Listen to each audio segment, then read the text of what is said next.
Council to analyze Islamic banking cannot be under the pay of the banks. It has to be completely independent. And I can challenge all the Sharia councils to create an independent body that it will look into Islamic banking properly. Because most of the great improvements that they have done in Islamic banking, they are all to do with contracts that they are forbidden in Islam, let alone the fact that it's a bank, they use paper money, they create fractional reserve banking, and any Malay who wants to look into matter, check Google fractional reserve banking and check out why banking in itself is wrong.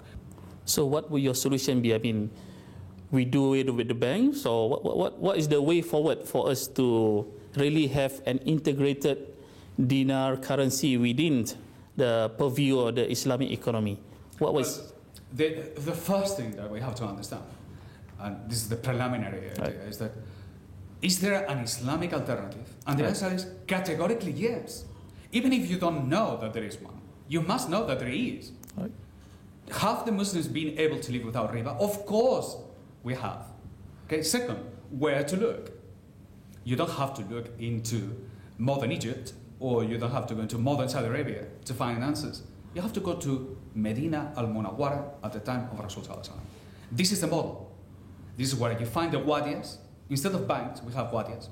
This is where you find the souks. This is where you find the caravans instead of Indofoods and major monopoly export companies. Whereas you find the guilds instead of these super factories with one employer and 14,000 employees. Guilds dominated by master apprentice, not employer-employee relationship. That model, all that model, is Medina al-Munawwara, and that is Muamalat. Because the whole world is crying out of this madness of paper money. There is a group, there is one state in the United States, Utah, capital Salt Lake. They made a convention, a monetary summit, just a few months ago, in which they challenged the federal constitution, and the state of Utah has minted the gold and silver coins, and they have given them free to the people. Now, if the Americans are ready to do that, I think the Muslims are ready to go even a little bit further. What is important is that summit they invited us. We couldn't come on time, but at the end of the summit, in the last speech, it was acknowledged that the developments made by the Muslims in Malaysia are ahead of any other attempt to bring gold currency anywhere in the world. That was an amazing acknowledgement. There are many others that they are now saying the US dollar is finished. So this is the irony of the times. There are more people against the US dollar in the United States than in Saudi Arabia. There are more people supporting the US dollar in Kuala Lumpur, percentage-wise, than there is in the United States. And why? It's because the intellectuals have not come out of the box yet. And this is what we need. This program is an opportunity to inspire intellectuals to think outside the box, to think into another paradigm in which Islam is not something of the past, regrettable and shameful, but on the contrary, is the glory, is the illumination, is the light of the world. We have to look into that model and put it into practice.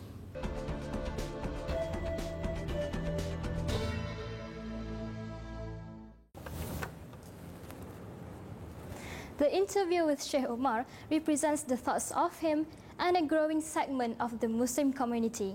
It must be noted, however, that the Central Bank of Malaysia, or the Bank Negara Malaysia, the Securities Commission of Malaysia, and the other respective Islamic financial institutions have their own Sharia Advisory Councils, otherwise known as the SAC.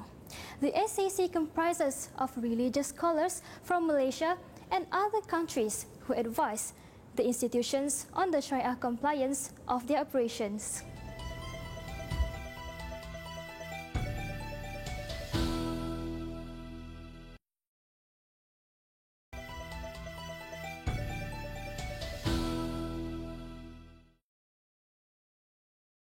And they sold him for a reduced price, a few dirhams, and they were concerning him of those content with little.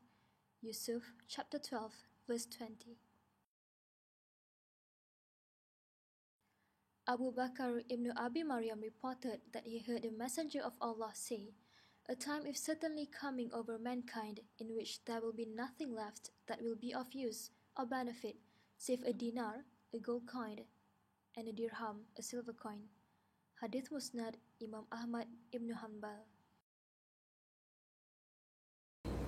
Islamic Finance at the capital was given the privilege to attend two events held recently, which are the 5th International Islamic Capital Market Forum and also the Dini Hari Dinar Program. Let's have a look at our reports.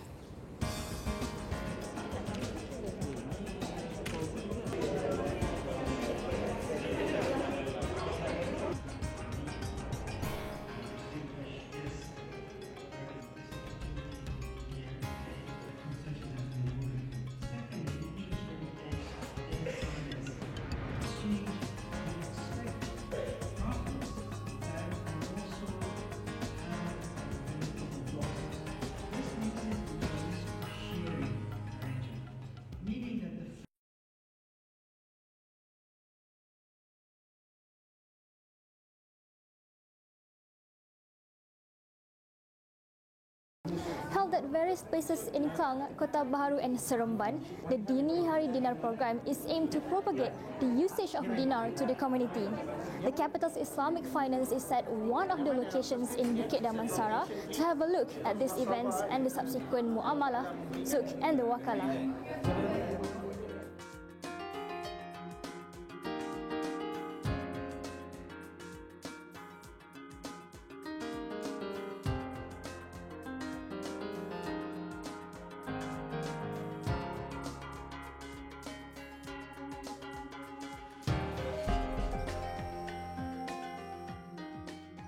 I am now with one of the wakalah, Haji Awaluddin from Wakalah Al-Fitrah, to change my fiat into dinars and dirhams.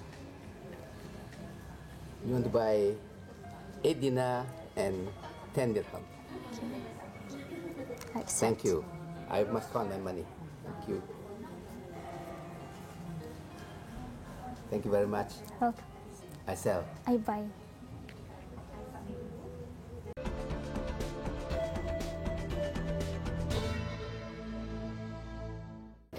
Well, we've been doing this program for about 3 to 4 months now. We started it because there was a lot of people that were asking questions and there was no platform for us to explain what the dinar is, how to use it. So we decided to come up with these seminars that basically educated the people in making transactions where you could buy and educating them in general about Islamic muamalat, things like that. At the very beginning, because so many people were interested to find out more about the dinar and dirham, and it was such a hot topic, but no one knew where to look. Even on the internet, there wasn't a lot of places where they could look and things like that. So when we first started doing the dinar and dirham, there was a huge response. When we first started doing the Dini Hari, there was a huge response from the public. How do I check the price for dinar and dirham? And are there any other places to change my fiat into dinar and dirham other than here? Yes, there's a website online, www.islamicmint.com.my, where you can check the pricing of the dinar and dirham. It's got charts from when we first started, or at the beginning of the year, I think. So you can check the entire history of all the pricing. In what denominations do you mint the dinar? The dinar comes in 5 denominations: half dinar, 1 dinar, 2, 5, and 8. Why half and why 8? Because it sounds quite unusual. Half dinar is because when you have 20 dinar, to pay zakat, you have to have a half dinar. That's why it was minted, for the specifications of paying zakat. 8 dinar? 8 dinar is because it actually comes the closest to being 1 ounce. And so we thought that we should mint it.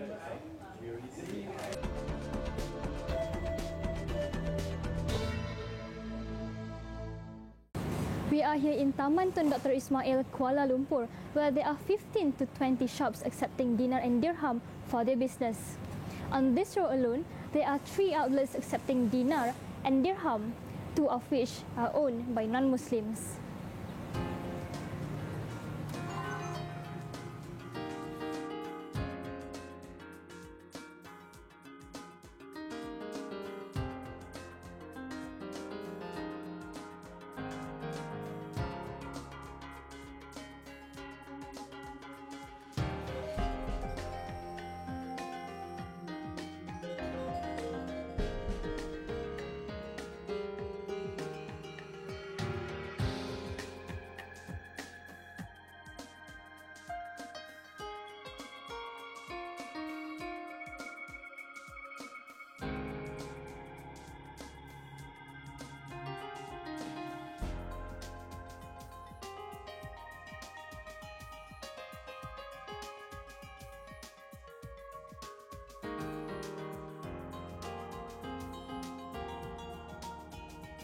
Amongst the more than 3,000 businesses accepting dinar and dirham is Rus Aladdin Restaurant, owned by Amir Azmi and Haslin Hashim.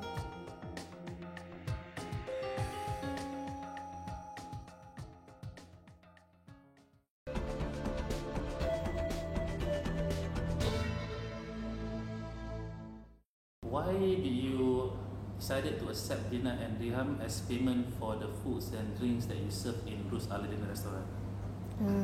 Rus Aladdin agreed to accept dinar and dirham currency as our mode of payment was because generally to encourage and support the usage of this currency, specifically among the Muslims and among Malaysians in general in their everyday activities. And how has the response been so far towards using dinar and dirham as a mode of payment for the food that you serve? It was rather very slow at first, but months after months, more and more of our patrons started to use dinar and dirham currency at our restaurant to pay for their food and drinks. What are your thoughts or your aspirations for the coming new year?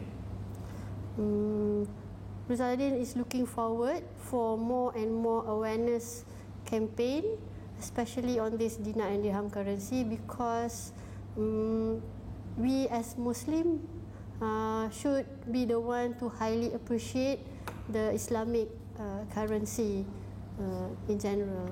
Right. Thank you. Thank you, Ms. Azlin.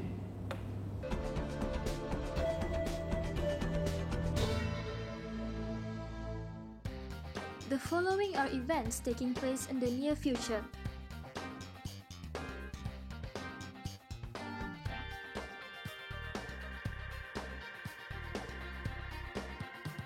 Any organizations or companies wishing to advertise any upcoming events concerning Islamic finance, be they forums or conferences, products or book launches, suku issuances or personal movements, do contact the Islamic Finance team at Capital TV or simply email us at islamicfinance@capitaltv.my. It is hoped that the first episode of the new year would bring the viewers a new perspective on Islamic finance. Should there be any comments, suggestions or inquiries, do send us an email at islamicfinance@capitaltv.my. With that, see you again next time and Assalamualaikum.